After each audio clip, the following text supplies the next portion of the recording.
Bonjour bien-aimés, bonjour très chers amis. Alors je veux croire que votre week-end s'est très bien passé. Nous bénissons le Seigneur pour cette nouvelle semaine qu'il nous accorde. Nous bénissons le Seigneur pour le souffle de vie qui nous est encore prêté en ce jour de cette nouvelle semaine. Quelle grâce, quel privilège est le nôtre de pouvoir nous retrouver encore ce matin dans le cadre de notre partage quotidien de la parole du Seigneur, un jour pour un verset. Alors si vous voulez bien, commençons par rendre grâce à Dieu et à lui confier cette nouvelle semaine et plus particulièrement ce jour. Notre Dieu, notre Père, nous te bénissons. Nous te rendons grâce, nous te rendons de multiples actions de grâce pour le souffle de vie maintenu en nous, pour cette semaine merveilleuse que tu nous as accordée. Merci pour tes soins, merci pour le service de ta bonté envers nous. Seigneur notre Dieu, qui s'est manifesté par ta protection, par ta provision, par ta bénédiction. À toi la gloire, à toi la louange, à toi l'adoration. C'est toi qui a la vie, c'est toi, Seigneur, qui a le mouvement, c'est toi aussi qui as l'être. Aussi te confions-nous nos vies et te recommandons-nous cette semaine, priant notre Dieu que tu viennes nous conduire, nous instruire et nous montrer la voie à suivre tout au long de ce jour. Bien plus que ta bonne main se tende sur nous, se déploie sur nous pour nous conduire à mener une vie qui t'est agréable, cette vie qui nous met à pas pour Dieu, cette vie qui révèle l'existence de Dieu, cette vie qui démontre à suffisance l'amour salvateur de Dieu manifesté à l'humain perdu par sa façon de concevoir, perdu par ses œuvres. Nous prions que tu nous fasses du bien tout au long de cette semaine.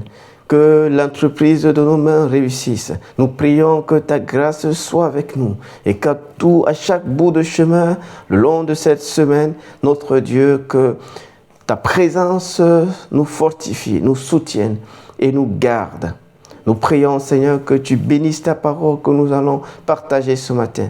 Nous prions qu'elle bénisse quelqu'un, qu'elle encourage quelqu'un, qu'elle dynamise quelqu'un, qu'elle relève quelqu'un, qu'elle, Seigneur notre Dieu, fortifie quelqu'un qui, à ce moment même, est en train de tanguer, de chavirer, de tituber dans sa marche avec le Seigneur. Nous prions, Seigneur, que ce soit effectivement une lumière pour quelqu'un qui le sorte des ténèbres, qui l'environne de si près. Nous prions que la vie de Dieu contenue dans cette parole nous parvienne. Fais-le s'il te plaît, au nom de Jésus. Amen, amen, amen. Alors ce matin, nous poursuivons notre partage en examinant de près le 40e verset du 2e chapitre du livre d'Actes des Apôtres. Ce matin, je nous ai réservé 4 versions. Le but, ce n'est pas de nous faire lire plusieurs versions, mais de nous permettre, juste par la lecture, de comprendre les contours, n'est-ce pas, de la vérité salutaire qui est contenue dans ce verset, dans ce passage que nous allons examiner. Alors je commence par la version parole vivante qui dit ceci. Pierre continuait avec instance à leur parler pour les persuader. Il les encourageait de façon pressante en disant: séparez-vous pour votre salut des hommes de cette génération qui ont pris le faux chemin, qui ont pris le mauvais chemin, qui ont pris un chemin contraire à celui prévu par Dieu dès le départ. La version Semeur dit: Pierre continuait avec instance à leur adresser d'autres paroles pour les persuader. Et il les encourageait, leur disant: recevez le salut. Séparez-vous de cette génération dévoyée. Alors, Semeur va utiliser un terme assez fort, on va dire, mais qui relève tout simplement de la vérité. Avouons-le, nous sommes dans une génération dévoyée. Et cela n'a rien à voir avec un anticonformisme social, c'est tout simplement une réalité qui caractérise la société postmoderne, où les absolus ont été décapités et où chacun définit ce qui est bien et ce qui est mal. Pierre ne ménage pas les choses, il va droit au but et il dit clairement: sauvez-vous de cette génération dévoyée.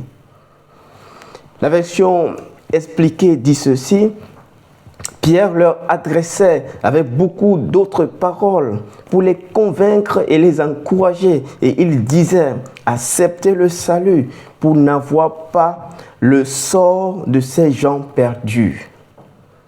Voilà, Pierre considère que les gens de la foule, ou qui composaient la foule, étaient ressortissants d'une génération perdue. Perdue par sa façon de concevoir, perdue par les actes répréhensibles qu'il perpétrait au jour le jour. Enfin, la version Louis II dit ceci: et par plusieurs autres paroles, il, mis pour Pierre, les conjurait et les exhortait, disant: sauvez-vous de cette génération perverse. Alors, Seconde va utiliser un mot qui est représentatif de la réalité réelle de notre situation aujourd'hui. La perversion, la perversité gagne notre société. Et c'est de bon ton qu'on regarde à ce passage côte à côte avec les réalités de notre temps postmoderne. Alors, avant d'aller, j'ai intitulé au passage le partage de ce matin, comprendre la nécessité de la séparation. Comprendre la nécessité de la séparation. Comprendre la nécessité de la séparation. Mais avant, j'aimerais qu'on regarde un petit peu quelques éléments de ce texte qui sont d'une très grande interpellation, tant sur le plan de la prédication, c'est-à-dire l'attitude du prédicateur à l'égard de sa génération, que sur le plan de la vérité, de la déclaration de la vérité. Dans une société où la tolérance fait la loi et où, lorsqu'on prend une position qui se veut un tout petit peu anticonformiste, on est taxé de tous les noms. Que faire-on dans une telle situation? En regardant ce texte, on remarque quand même quelque chose. Si vous vous rappelez très bien, on l'a examiné de très près, au verset 37 de ce deuxième chapitre, la foule qui a été happée, saisie par la vérité profonde, indubitable et évidente qui était placée devant elle, a émis un cri de cœur à l'endroit de Pierre et des autres apôtres, en disant: Hommes frères, que ferons-nous? Dites-nous quoi faire pour nous identifier à ce chemin qui nous conduit au salut de Dieu. Dites-nous quel chemin prendre pour avoir accès à cette grâce de Dieu qui nous est gratuitement offerte.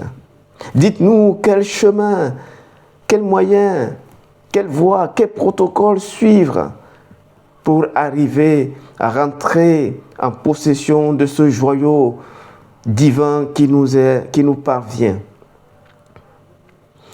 Pierre, répondant donc à cette question qui non seulement n'avait rien à voir avec une curiosité, mais exprimait un désir profond de s'identifier à la vérité dite, comprise clairement, Pierre répond en disant: repentez-vous, que chacun de vous soit baptisé au nom de Jésus-Christ et vous recevrez le don du Saint-Esprit. On aurait pu s'attendre à ce que Pierre s'arrête là, dans cette joie et dans cette satisfaction, puisque le but de sa prédication est atteint. Cette foule a émis un cri de cœur, réclamant le salut de Dieu. Il aurait pu, après avoir indiqué les éléments au moyen desquels ils auraient, ces gens de la foule, accès au salut de Dieu, il se serait arrêté. Mais non, Pierre ne s'arrête pas. Pierre continue. C'est pour ça que nous avons lu, Pierre continuait. Et il ne continuait pas seulement à braillader, non. il continuait à parler avec instance. On a envie de se demander, mais pour quelle raison? Ne pouvait-il pas s'arrêter là? Avait-il besoin de parler davantage? Avait-il besoin de multiplier les paroles? Avait-il besoin de les persuader? À propos de quoi? Ou de les dissuader? Au sujet de quoi? Et ce qui nous amène donc à nous poser, n'est-ce pas, de prime abord un certain nombre de questions. Questions que vous allez certainement répondre. Parce que je n'aimerais pas être, on va dire, l'arbitre de cette situation. Je laisse à chacun le soin d'aller présenter ces questions à travers son intimité avec le Seigneur, à Dieu lui-même. Donc l'une des questions c'est, faut-il multiplier les paroles quand bien même le cœur est déjà ouvert à accepter la vérité? Pierre continue de parler quand bien même cette foule a déjà émis le cri de détresse, le cri de « on veut être sauvé, dites-nous juste quoi faire ». Pierre ne se précipite pas, Pierre ne s'empresse pas à leur montrer le chemin. Pierre continue, il multiplie les paroles. Faut-il multiplier les paroles quand bien même le cœur est déjà ouvert? Et si c'est oui, et pour quelle raison? Une autre question c'est, exhorter les gens à suivre la voie du Seigneur, est-il les forcer à accomplir? Non. Exhorter les gens à suivre la voie du Seigneur, est-il forcer les gens? Est-il faire l'œuvre de Dieu par la chair? Est-ce qu'encourager les gens, exhorter les gens à suivre le Seigneur, cette partie-là, est-ce que ça concerne faire les choses par l'énergie de la chair? Je vous laisse répondre.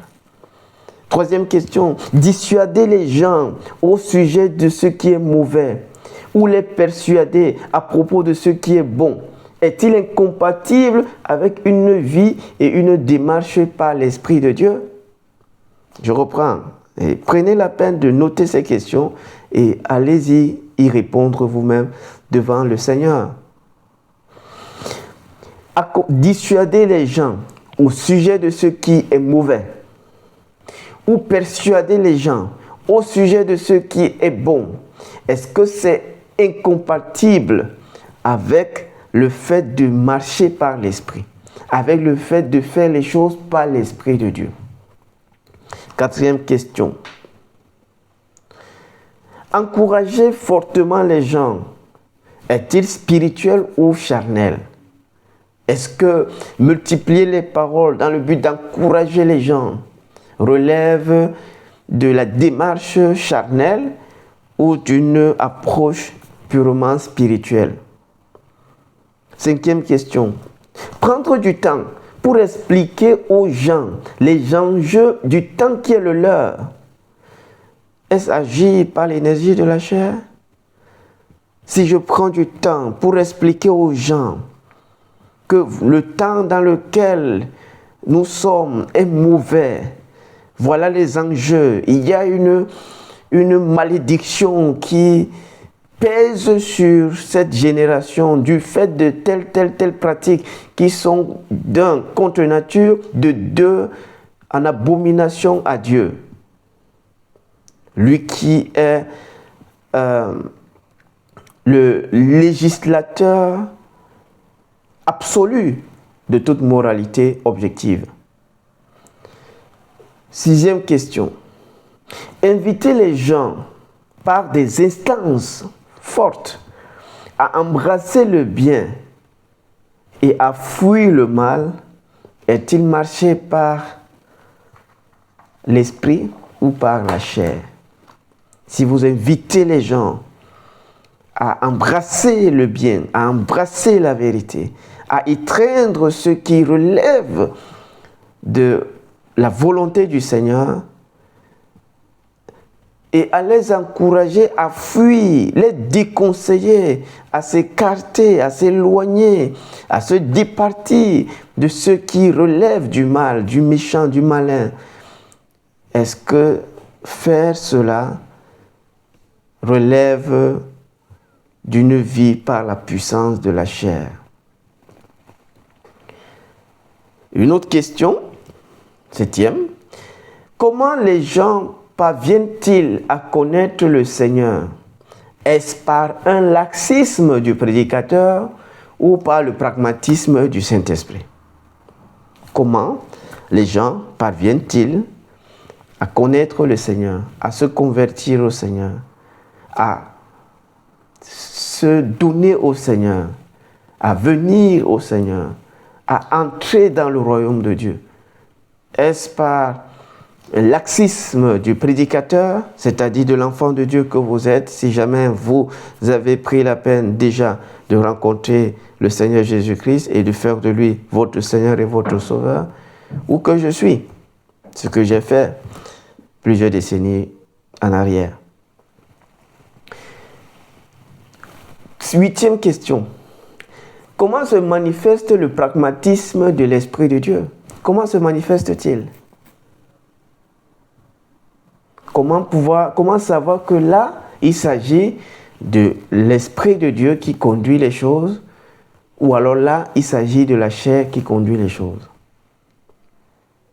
9e question. Comment cerner le pragmatisme de l'Esprit dans un prédicateur, ou la puissance de la chair à l'œuvre dans une prédication? Je reprends. Comment cerner le pragmatisme, c'est-à-dire l'œuvre par la puissance de l'Esprit de Dieu? Comment la voir, comment l'identifier, comment la discerner dans un prédicateur? Ou alors, comment percevoir, comment voir la puissance de la chair à l'œuvre dans une prédication?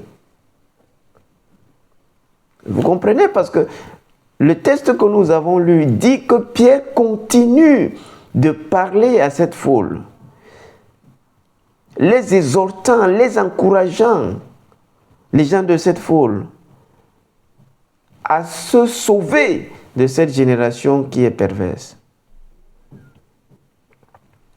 Comment donc savoir que là, c'est l'Esprit de Dieu qui est en train de parler, ou alors, dans ce langage-là, c'est la puissance de la chair qui est en train de se manifester? Une autre question. Nous avons vu avant-hier que c'est le Seigneur qui attire les gens à lui. C'est le Seigneur qui appelle. Ça, c'est ce que le verset 38 a placé devant nous. Quand Pierre le dit, « Repentez-vous et que chacun de vous soit baptisé au nom du Seigneur Jésus-Christ. Et vous recevrez le don du Saint-Esprit. » Au verset 39, il est dit, « Car la promesse est pour vous, pour vos enfants et pour tous ceux qui, au loin, le Seigneur va appeler à lui. » Que le Seigneur appellera à lui. Donc c'est le Seigneur qui appelle à lui, qui attire à lui. C'est ce que nous avons vu. Mais la question est, comment le fait-il concrètement? Il le fait, oui, mais comment le fait-il concrètement? Et c'est ce qui est important de comprendre ici, la notion du principe du corps. Et on l'avait dit de manière ramassée la dernière fois, que pour que tout esprit fonctionne sur la terre, il lui faut un corps. Que ce soit l'esprit de Dieu, que ce soit l'esprit de l'homme, il faut que ce soit l'esprit de Dieu, que ce soit l'esprit du malin, c'est-à-dire les démons. Ils ont besoin d'un corps. Parce que sans le corps, ils ne peuvent pas fonctionner. Le Saint-Esprit, et vous êtes d'accord, parce qu'on l'a vu, cette conversation et cette prédication de Pierre est à la suite de la Pentecôte que les 120 disciples ont expérimenté dans la chambre haute. Vous comprenez donc que toutes ces questions ont leur réponse dans ce test et dans ce passage du 2e chapitre du livre d'Actes des Apôtres. On comprend que ces paroles ne relèvent pas d'une exhibition de Pierre à démontrer son éloquence de prédicateur avéré. Non. Il est rempli du Saint-Esprit, il est revêtu de la puissance de l'Esprit, donc il parle par l'Esprit. Il est conduit par l'Esprit.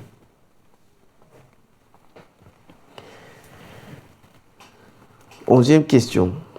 Le pragmatisme évangélique est-il forcément charnel? Est-il nécessairement spirituel? Le pragmatisme évangélique, c'est-à-dire quoi? Lorsque un prédicateur avec instance invite les gens à venir à Jésus, parle aux gens de la personne de Jésus et les invite à se convertir, est-ce que ce pragmatisme-là relève du charnel ou il s'agit d'une démonstration de la vie conduite par l'Esprit de Dieu? Est-ce que ce zèle de voir les gens être sauvés, de parler de Jésus aux gens, relève de faire l'œuvre de Dieu par la chair ou alors c'est nécessairement par l'Esprit? Enfin, l'omerta évangélique est-elle nécessairement spirituelle? Le silence, la nonchalance, l'indifférence, sous prétexte qu'on n'est pas conduit par le Seigneur à parler aux gens, est-ce que cela démontre qu'on est en train de marcher par l'Esprit? L'omerta évangélique est-elle la preuve qu'on est en train de marcher par l'Esprit? Le pragmatisme évangélique est-il la preuve qu'on est en train de marcher par l'Esprit? Comme je l'ai dit, allez vous-même répondre à ces questions. Mais la réponse est sous nos yeux. La Bible dit que Jésus allait de lieu en lieu et prêchant la bonne nouvelle du royaume de Dieu. Il allait vers les hommes et il leur parlait du salut que Dieu offre au moyen de sa personne. Était-il charnel? Je ne crois pas. Faut-il toujours le faire? Est-ce que le faire signifie qu'on est forcément en train de vivre, marcher par l'Esprit? N'y aurait-il pas dans cet acte-là une manifestation de l'Esprit de Dieu? Jésus allait de lieu en lieu, prêchant la repentance et invitant les gens à entrer, à accéder au royaume de Dieu. C'est aux humains que Dieu a confié la prédication de l'Évangile. Son esprit les saisit pour le faire. Oui, il y a des gens qui prêchent Christ avec d'autres motifs. Et comme Paul l'a si bien dit, d'aucuns prêchent Christ pour se faire voir. D'autres le prêchent par motif pur. Mais quel que soit le cas, Christ est prêché, je m'en réjouis. Pourquoi? Parce que l'évangile doit être prêché. C'est une responsabilité à laquelle on ne peut pas déroger sans encourir quelques attitudes fâcheuses de la part de notre Maître et de notre Seigneur. Et vous qui voulez mener une vie qui lui est agréable, vous qui voulez vivre pour lui plaire, je veux croire que vous allez embrasser l'évangélisation comme une démonstration de votre amour pour le Seigneur. Pas parce que vous voulez vous comparer à qui que ce soit. Pas parce que vous voulez montrer que vous êtes aussi éloquent, pragmatique, mais tout simplement parce que vous voulez exprimer la joie d'appartenir au Seigneur à qui vous voulez plaire, en vous identifiant à cette recommandation ultime qu'il nous a laissée. Allez, faites de toutes les nations les disciples, les baptisant au nom du Père, du Fils et du Saint-Esprit.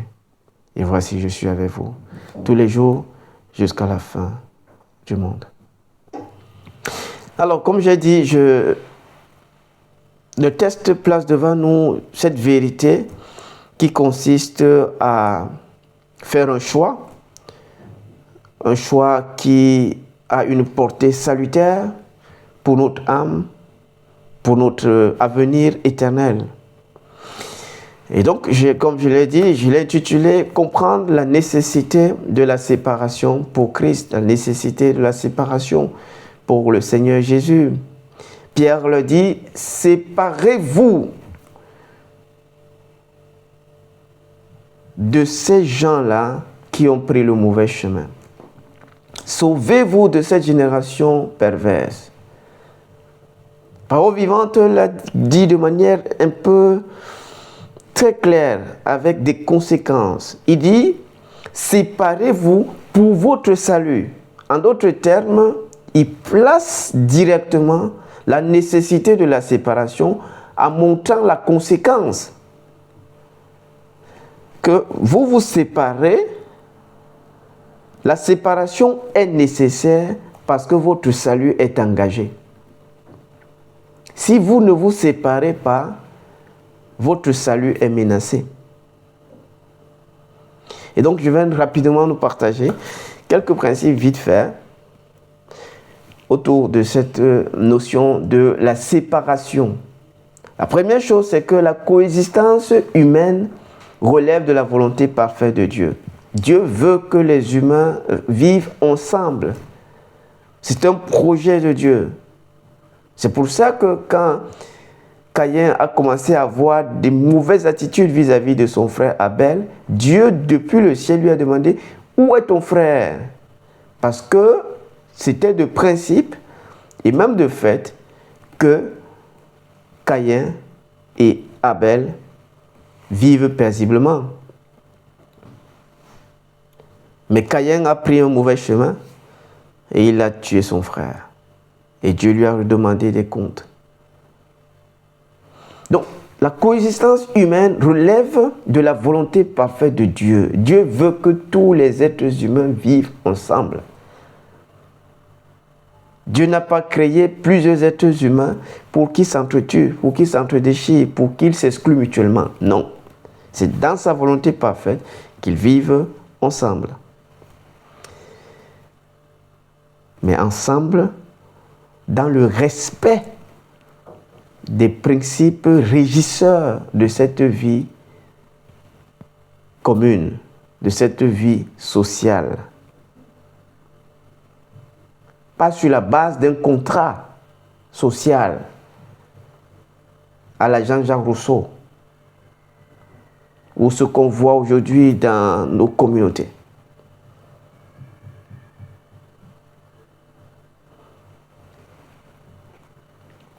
Mais dans le respect des principes fondamentaux que Dieu lui-même a établis pour régir la vie en société. Deuxième principe, la perversion ou la piété ne sont pas dans l'air. Ce sont les humains qui les incarnent. La perversion ou la piété ne sont pas des réalités qui sont dans l'air. Ce sont les humains qui nous côtoient ou que nous côtoyons qui les incarnent. C'est pour ça que Pierre dit « Sauvez-vous de cette génération perverse ». Pas de cette zone géographique perverse, non.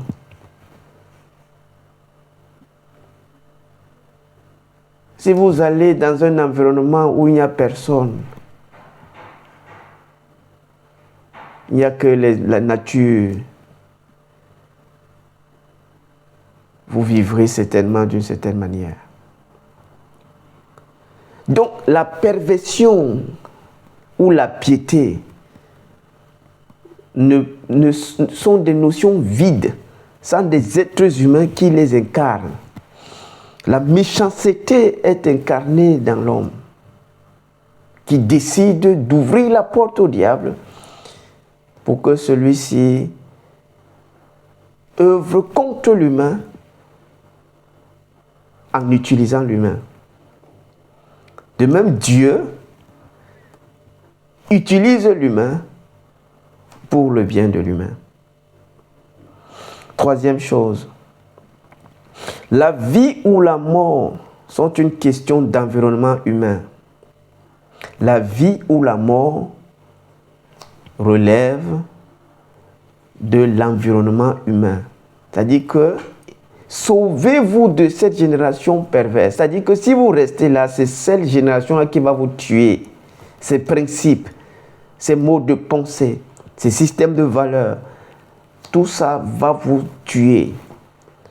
Parce que ces choses que cette génération fait sont considérées par le Créateur du ciel et de la terre comme mauvaises et par conséquent méritent un jugement des plus sévères. Si vous restez dans cette conception de la vie, vous allez aussi subir le sort qui lui est réservé à ces générations.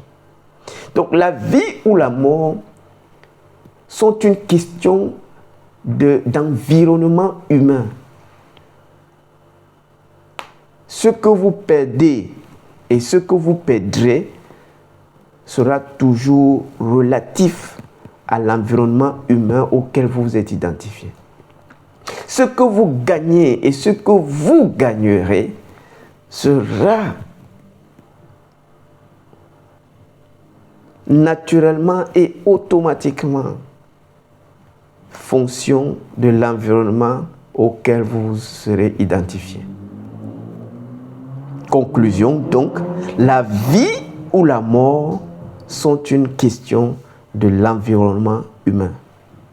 La Bible le dit même que les mauvaises compagnies corrompent les bonnes mœurs. Vous pouvez être bon dans un environnement malveillant, vous serez empestré. Vous allez être empuanti par cet environnement.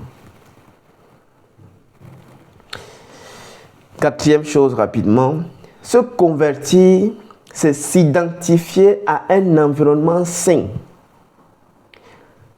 C'est venir et appartenir à une personne. Et j'aime bien ce que Cliff Lewis Staples l'a dit, C.S. Lewis comme on l'appelle.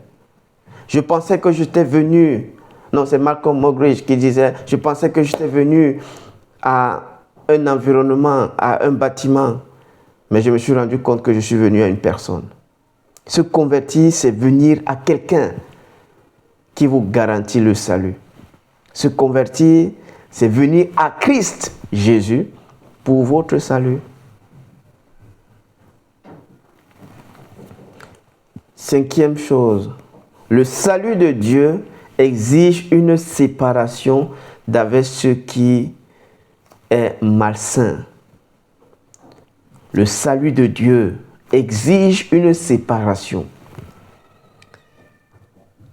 Le salut de Dieu ne s'associe pas à ce qui est mauvais, ce qui est malsain, ce qui est perverti et ce qui est pervers.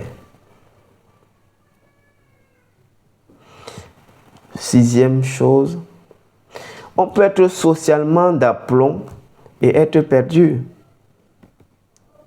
On peut être socialement à l'aise. On peut être socialement d'accord avec les gens, mais être perdu. Septième chose, la séparation est nécessaire Parce que le salut est une affaire d'environnement. Si vous ne comprenez pas la séparation comme étant un enjeu majeur d'un environnement donné, vous n'allez pas vous séparer. 8e chose, se séparer, c'est sortir du système de perversion ambiante de son environnement. C'est ça, se séparer. Ce n'est pas aller vivre dans les exoplanètes. C'est tout simplement mettre une distance avec les pratiques, les systèmes, les modalités de conduite qui sont contraires à l'éthique divine, à la vie divine. 9e chose, se séparer, c'est adopter une position ferme contre toutes les pratiques communément acceptées dans une société, mais qui sont contraires aux principes de Dieu qui régissent une vie en société. Enfin, c'est très important, se séparer n'est pas l'expression de la misanthropie. C'est une marque de la théophilie. Se séparer, ce n'est pas parce qu'on n'aime pas les humains qu'on se sépare. Ce n'est pas parce que on est contre les humains qu'on se sépare. Non, la séparation pour Christ n'est pas l'expression d'une misanthropie, c'est-à-dire d'une haine pour ses semblables. Non, c'est tout simplement le respect du protocole de Dieu pour notre salut. C'est parce qu'on aime le Seigneur qui nous aime le premier et nous invite à prendre un chemin qui garantit notre salut. Alors prions. Merci Seigneur pour ce matin, merci pour cette parole au sujet de la séparation, de sa nécessité pour garantir notre salut. Seigneur, toi-même tu sais l'environnement dans lequel nous vivons. Nous prions que tu nous aides à ne pas nous associer à tout environnement humain qui mène une vie que tu abhorres, que tu hais, que tu détestes, que tu es en abomination. Nous prions que tu nous aides, Seigneur notre Dieu, à nous identifier à cet environnement qui encourage une vie qui t'élève, une vie que tu agrées, une vie qui garantit notre salut. Bénis ta parole et que celle-ci nous conduise tout au long de cette journée. Au nom de Jésus-Christ. Amen. Dieu nous bénisse et retrouvons-nous demain pour un autre moment de partage de la parole du Seigneur. Bonne journée et paix dans le Seigneur.